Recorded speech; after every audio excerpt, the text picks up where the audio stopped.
On a train bound for nowhere, I met up with a gambler.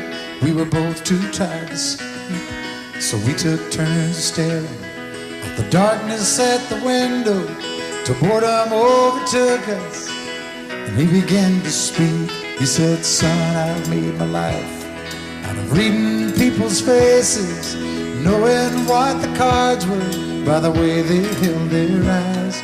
And if you don't mind me saying,